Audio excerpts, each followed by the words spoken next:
ನಮಸ್ಕಾರ ಗೆಳೆಯರೆ. ಇವತ್ತಿನ ದಿವಸ ನಾನು ನಿಮ್ಮ ಮುಂದೆ ಬಂದಿರೋ ಉದ್ದೇಶ ನನ್ನ ಮನಸ್ಸಿನ ಮಾತುಗಳನ್ನ ನಿಮ್ಮ ಜೊತೆ ಹಂಚ್ಕೊಳ್ಳೋದಕ್ಕೆ. ನನ್ನ ಮಾತುಗಳು ಕೆಲವ್ರಿಗೆ ಸರಿ ಅನಿಸ್ಬೋದು, ಕೆಲವ್ರಿಗೆ ತಪ್ಪೆನಿಸ್ಬೋದು. ಆದರೆ ನನ್ನನ್ನು ಕಾಯಕ ಮಾಡಲು ಆ ಭಗವಂತನ ಆಜ್ಞೆಯಾಗಿದೆ.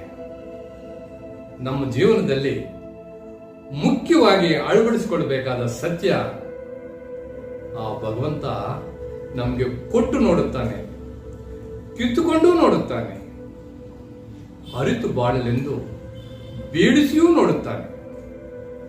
ನಮಗೆ ಗೊತ್ತಿಲ್ಲದ ರೀತಿಯಲ್ಲಿ ಅವನೇ ಮತ್ತೆ ಕೈ ಹಿಡಿದು ಎತ್ತುತ್ತಾನೆ. ಇದನ್ನ ಅರಿತವರಿಗೆ ಇಲ್ಲೇ ಸ್ವರ್ಗ, ಅರಿಯದವರಿಗೆ ಇಲ್ಲೇ ನರಕ.